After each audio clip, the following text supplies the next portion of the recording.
नमस्कार, मैं हूं दीपाली राणा। आप देख रहे हैं कल का बाजार। आपके स्टॉक रिलेटेड क्वेरीज हो, फिर चाहे वो इन्वेस्टमेंट से जुड़े हुए सवाल हो या फिर हो ट्रेडिंग से जुड़े सवाल, सब इस शो में हम करते हैं शामिल।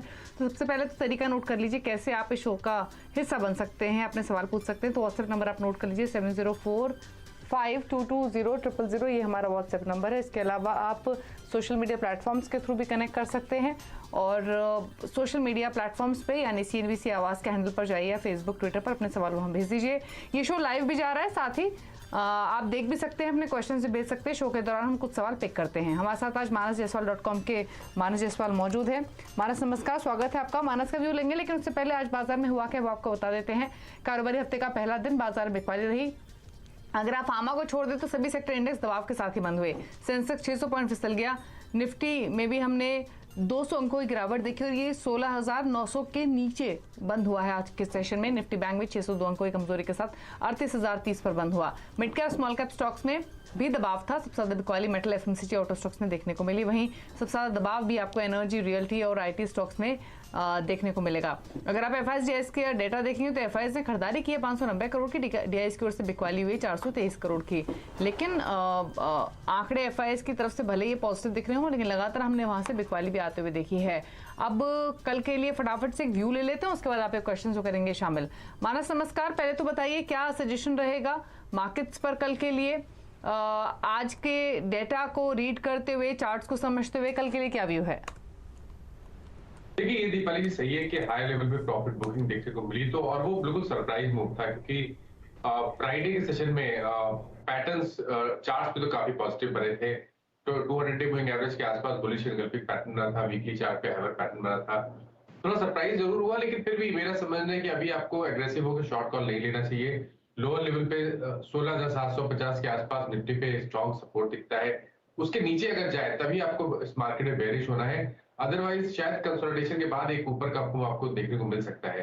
तो व्यू फिलहाल के लिए ये कि कल के लिए अगर 17,040 के ऊपर निफ्टी ट्रेड करेगा और उसके ऊपर निकलने की कोशिश करेगा तब खरीदारी करेंगे एग्रेसिव होके, और अगर 17,750 के नीचे जाएगा तभी बिकवाली करनी चाहिए।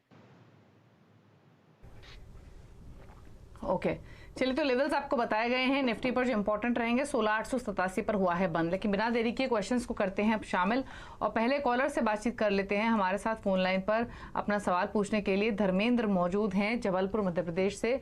धर्मेंद्र जी नमस्कार, बताइए क्या सवाल है, कौन सा स्टॉक आपने लिया हुआ है? नमस्कार सर जी। मेरे पास 250 शेयर है रेलटेल के। मेरा 160 रुपए की खरीद है। किस भाव पर खरीदे हैं? तो काफी ऊपर की बाइंग है, 160 की बाइंग बताइए मानस इन्होंने, और 105 पर ये बंद हुआ है आज। तो ऑलमोस्ट 54 रुपए का नुकसान हो रहा है, जो कि काफी है। क्या सजेशन अब इनके लिए? देखिए, 160 पे लिया और उसके बाद इन्होंने 85 तक के भाव देख लिया अभी कुछ दिन पहले। तो मैं नहीं समझता कि अब निकलने की जरूरत है, क्योंकि कहीं ना कहीं शॉर्ट टर्म चार्ट्स पे रिवर्सल के साइन देखने को मिले हैं। स्टॉक अपने 200 डे मूविंग एवरेज के ऊपर ट्रेड कर रहा है और आप उम्मीद कर सकते हैं कि करंट लेवल से भी 120-125 तक के स्तर देखने को मिल सकते हैं, और फिर वहां पर फिर से रिव्यू करना चाहिए स्टॉक को। तो मेरी राय में बने रही है। स्टॉप लॉस उन्होंने अभी तक तो नहीं रखा था, लेकिन अगर ये चाहे तो 97 के स्टॉप लॉस जरूर रखे रेलटेल में, और ऊपर की तरफ ये 110 के ऊपर निकलेगा तो 125-130 के भाव देखने को मिल जाएंगे। ठीक है, तो ये सजेशन है आपके लिए रिटेल पर। अब अगले कॉलर से बात करेंगे। अजीत कुमार पश्चिम बंगाल से हमारे साथ हैं। अजीत जी नमस्कार, बताइए क्या सवाल है आपका? मैम मेरा पास अंबर एंटरप्राइज का 40 शेयर है, काफी ऊपर में 2768। ओके, और आपका होराइजन क्या है? इन्वेस्टमेंट है ये आपकी? इन्वेस्टमेंट है, मैं रुक सकता हूँ और एवरेज भी कर सकता हूँ आपका गाइड होने से। ठीक है, तो इन्वेस्टमेंट का व्यू है 2768 की बाइंग है, 400 रुपए नीचे मानस फिलहाल इनकी खरीदारी के भाव से एम्बर एंटरप्राइजेस। क्या सजेशन? देखिए, क्योंकि ये इन्वेस्टर हैं तो मैं इनको बोलूंगा कि बने रहने चाहिए स्टॉक में, क्योंकि अगर आप चार्ट पे देखेंगे थोड़ा मीडियम टर्म चार्ट पे, तो 2150 से लेकर 2000 पे मल्टीपल सपोर्ट दिखते हैं। हालांकि अभी तक ट्रेंड रिवर्सल के साइन नहीं देखने को मिले हैं, और ट्रेंड रिवर्सल के साइन 2450 के ऊपर देखने को मिलेंगे। अगर 2450 के ऊपर निकलेगा तो पहला टारगेट 2685 के आसपास का रहेगा, और उसके ऊपर शायद 3000 तक के स्तर भी देखने को मिल जाएंगे। तो एम्बर में बने रहना चाहिए। स्टॉप लॉस जरूर रखिए 2000 रुपए के नीचे। ओके, ठीक है, तो आप होल्ड कीजिए, 2000 के नीचे का स्टॉप लॉस लगाइए और बने रहिए। रणप्रीत हैं हमारे साथ महाराष्ट्र से। रणप्रीत सिंह साहब नमस्कार, बताइए सवाल। नमस्ते मैडम, मेरे पास पेटीएम के शेयर्स है 255 क्वांटिटी और एवरेज रेट मेरा 985 है। एवरेज बाइंग 985 की आपकी, लेकिन नुकसान में है। मानस, कोई कमेंट पेटीएम पर? देखिए, अभी कुछ दिन पहले पेटीएम ने कुछ रिवर्सल के साइन दिखाए थे, लेकिन फिर भी वो 200 डे मूविंग एवरेज के ऊपर नहीं जा पाए। और मेरा समझना है कि जब तक ये 200 डे मूविंग एवरेज के ऊपर नहीं निकलेगा, एग्रेसिव होके बड़ा निवेश ना करें पेटीएम में, क्योंकि अब अगर आप शॉर्ट टर्म चार्ट देखेंगे तो जितने इंपॉर्टेंट मूविंग एवरेजेस हैं उनके नीचे ट्रेड करने लगा है, लोअर टॉप लोअर बॉटम बन रहे हैं। मेरी राय में कभी कोई उछाल मिले और 710 720 का भाव देखने को मिले तो वहां पर निकलने की कोशिश करिए। और अब फ्रेश खरीदारी केवल 825 रुपए के ऊपर करेंगे। ओके, ठीक है, तो होल्ड कीजिए फिलहाल। तो नई बाइंग आपको अभी इन लेवल्स पे और एवरेज मत कीजिएगा, यही मानस का सजेशन है। 800 प्लस कुछ लेवल्स मानस ने बताए हैं, 880 उनको पार करेगा, टिकेगा, तभी आप और ले सकते हैं। रमेश हैं हमारे साथ, उनसे बातचीत करेंगे। लेकिन रणप्रीत जी, एक और स्टॉक आपने लिया हुआ है, बताइए उस पर क्या पूछना चाहते हैं, कौन सा शेयर है? आईएक्स के शेयर है मैडम, 222 की एवरेज रेट है, 900 शेयर लिए मैंने। ये भी एवरेज बाइंग प्राइस है और इसमें भी काफी नुकसान आपको हो रहा है, 82 रुपए का लॉस है। बताइए मानस, आईएक्स में भी क्या करें? देखिए, आईएक्स में तो मैं इनको यही सजेस्ट करूंगा कि कभी कोई बाउंस बैक देखने को मिले, कोई छोटी मोटी रैली देखने को मिले और स्टॉक 160 के आसपास जाने की कोशिश करे तो वहां पर निकलने की कोशिश करिए, क्योंकि जो अब मेन ट्रेंड है वो निगेटिव लगता है। जितने भी इंपॉर्टेंट मूविंग एवरेजेस हैं उनके नीचे स्टॉक ट्रेड कर रहा है और आप उम्मीद कर सकते हैं कि आने वाले समय में गिरावट और बढ़ सकती है। शायद हमें 115 तक के भाव देखने को मिले, तो उससे पहले कोई बाउंस बैक देखने को मिले तो आईएक्स से निकलने की कोशिश करिए और खरीदारी अब केवल 180 रुपए के ऊपर करेंगे। ओके, 180 के ऊपर निकले तो ही बाइंग कीजिए, फिलहाल आप होल्ड कीजिए, ये सजेशन है। अगले कॉलर से बात करेंगे, रमेश हैं हमारे साथ पुणे से। रमेश नमस्कार, बताइए।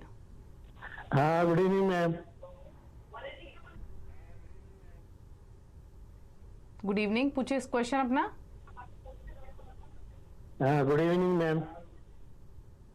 मैंने आरएल सवाल बताइए सर, कौन सा स्टॉक है आपके पास? 1200 अभी ओके, किस प्राइस पर? बार एंट्री करना चाहता हूँ क्योंकि वो बहुत नीचे आ गया है, क्या करें?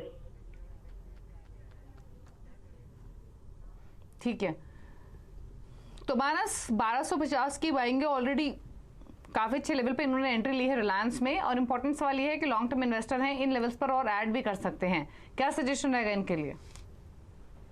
देखिए, दो स्तर ध्यान रखिए। रिलायंस के लिए मेरा समझना है कि 2175 और 2200 ये रेंज जो है वो बहुत ही स्ट्रॉन्ग सपोर्ट रेंज है। तो जब तक इसके नीचे ना जाए आपको अपनी लॉन्ग टर्म पोजीशन से रिलायंस की नहीं निकलना है। ऊपर की तरफ अब जब भी स्टॉक 2450 और 2500 रुपए के ऊपर सस्टेन होने लगे, उसके ऊपर ट्रेड होने लगे, तब आप फिर से खरीदारी और भी क्वांटिटी ऐड कर सकते हैं, क्योंकि मेरा समझना है कि जो लॉन्ग टर्म ट्रेंड है रिलायंस का वो काफी पॉजिटिव है।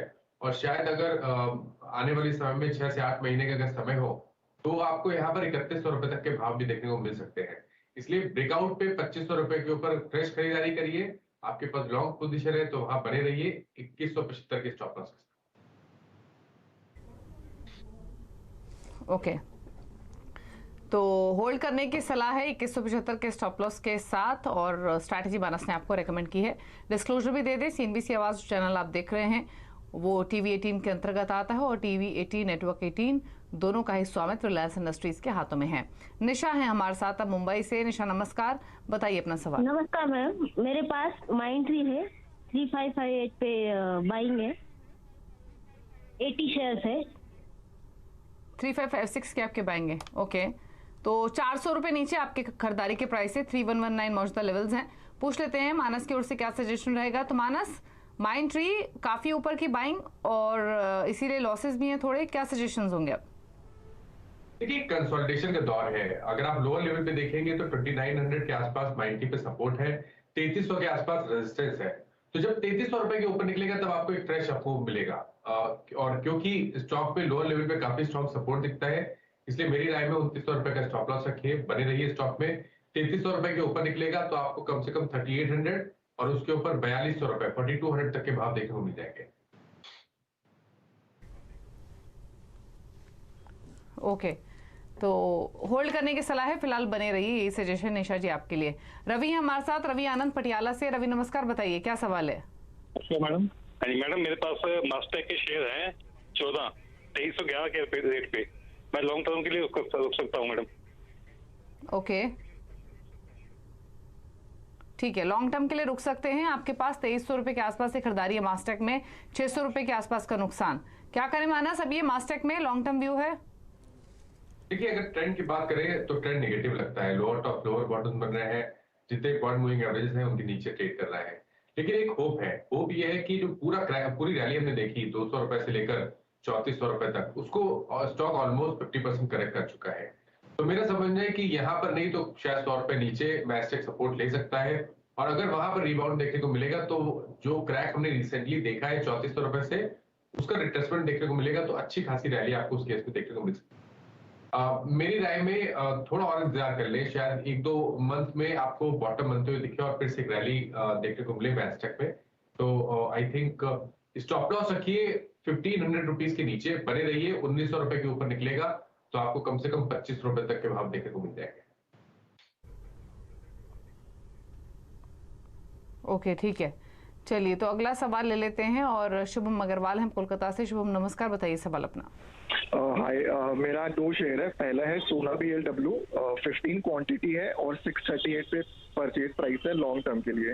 तो शुड आई बाय इट और लाइक बेच देके उसको होल्ड करना चाहिए? 638 के बाएंगे, 459 पर कर रहा है ट्रेड, तो 178 रुपए के आसपास का नुकसान आपको। पूछ लेते हैं मानस से। मानस, क्या करना चाहिए? इन्वेस्टमेंट है, होल्डिंग है, लॉसेस भी हैं, क्या करें अभी ये? तो देखिए, क्योंकि ये निवेश का नजरिया है तो मैं समझता हूँ कि कहीं ना कहीं स्टॉक कोशिश करेगा 425-450 की रेंज में सपोर्ट लेने की, क्योंकि जो करेक्शन है जो 800 रुपए के आसपास से शुरू है, वो कहीं ना कहीं अगर हम टेक्निकली देखें तो शायद 425 के आसपास बॉटम बनाने की कोशिश करेगा। तो बने रहिए स्टॉक में, 425 रुपए के नीचे स्टॉप लॉस रखिए। ऊपर की तरफ 485 के ऊपर निकलेगा तो फिर रैली आपको देखने को मिलेगी कम से कम 580 रुपए तक। ओके, अगला सवाल एसएमएस के थ्रू सौरभ सिंह ने भेजा है बैंगलोर से। 2 स्टॉक्स है मानस इनके पास, एक टाटा स्टील का, यहाँ पर 4200 शेयर्स 107 के प्राइस पर खरीदे हुए हैं। दूसरा है एडलवाइज, यहाँ पर 2000 स्टॉक्स हैं और इनका परचेसिंग प्राइस है 66.6 का। क्या करें? टाटा स्टील में बने रहिए, स्टॉप लॉस रखिए। आई थिंक 94 का एक स्टॉप लॉस सही रहेगा। अभी हालांकि कोई ट्रेंड बहुत पॉजिटिव नहीं है, लेकिन एक कंसोलिडेशन दिखता है इसलिए, जिसका जो लोअर बैंड है वो 95 के आसपास है, इसलिए मैं इनको सजेस्ट करूंगा कि 94 के स्टॉप लॉस से बने रहिए। 101-102 के ऊपर अगर स्टॉक सस्टेन करेगा तो फिर आपको जो रिसेंट हाईज 112 के आसपास के बने थे वो आपको देखने को मिल जाएगा। एडलवाइज की जहां तक बात है, यहाँ पर भी कंसोलिडेशन देखने को मिल रहा है, बड़ा करेक्शन देखने को मिल रहा है, बड़ा कंसोलिडेशन देखने को मिल रहा है, और लोअर लेवल पे देखेंगे तो 55 के आसपास एक स्ट्रॉन्ग सपोर्ट दिखता है लॉन्ग टर्म चार्ट्स पे। तो 55 के स्टॉप लॉस से बने रहिए। ऊपर की तरफ 65-67 के ऊपर निकलेगा तब आपको एक बढ़िया रैली देखने को मिलेगी, तो शायद आपको 82-85 तक के स्तर भी देखने को मिल जाएगा। ओके, अगला सवाल हमें व्हाट्सएप के थ्रू भेजा है केएस चौहान ने उज्जैन से। सवाल इनका जोमेटो पर है, 50 शेयर्स है, क्वांटिटी तो कम है, बाइंग प्राइस इनका 60 रुपए का है। तो मानस क्या करेंगे? जोमेटो में फिलहाल इनके भाव के आसपास ही है। तो अभी अमेरिका से हाल की खरीदी होगी तो बने रहने की सलाह रहेगी। लोअर लेवल पे अगर आप देखेंगे तो 56 के आसपास एक स्ट्रॉन्ग सपोर्ट है, तो 56 रुपए के स्टॉप लॉस से बने रहिए। 66 के ऊपर निकलेगा तो 78 के भाव देखने को मिल जाएंगे। ओके, अगली कॉलर से बात करेंगे। संगीता जोशी हमारे साथ हैं जयपुर से। संगीता जी गुड इवनिंग, बताइए क्या सवाल है आपका, कौन सा शेयर है?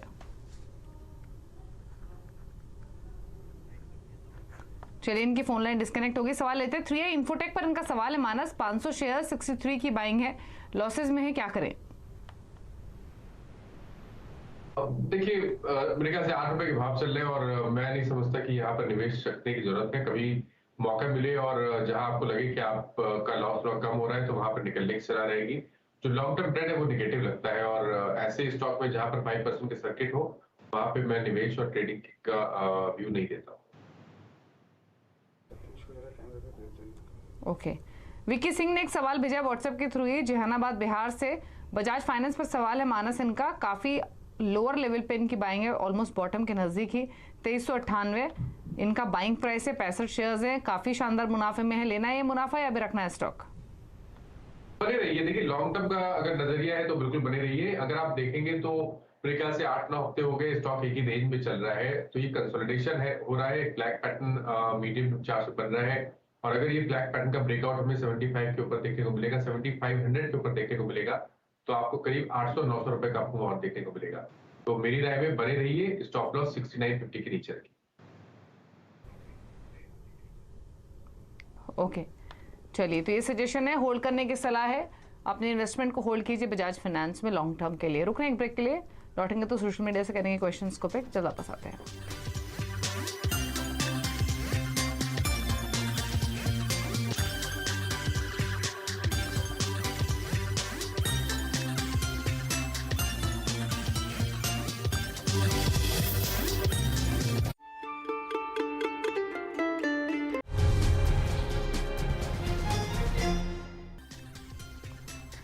आप दे रहे हैं कल का बाजार, मानस हमारे साथ मौजूद हैं और आप सोशल मीडिया से करते हैं क्वेश्चंस को पिक। ले लेते हैं ट्विटर से पहले सवाल। विशाल ठाकरा ने एक सवाल भेज रहे हैं मानस, लॉन्ग टर्म व्यू है, डिवीज लैब इनका स्टॉक है, इनका परचेसिंग प्राइस है 3680 का, तो डिवीज लैब at the price of 3680।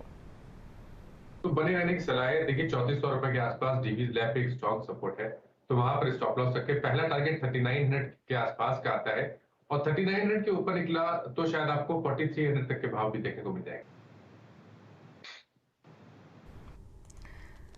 MRF पर सवाल भेज रही है प्रिया, इनके पास 2002 की बाइंग है, 100 स्टॉक्स हैं एमआरएफ के 1000 के प्राइस पर। ओ माय गॉड, इनको तो मल्टीफोल्ड रिटर्न्स मिल रहे हैं और क्वांटिटी भी 100 स्टॉक्स की है।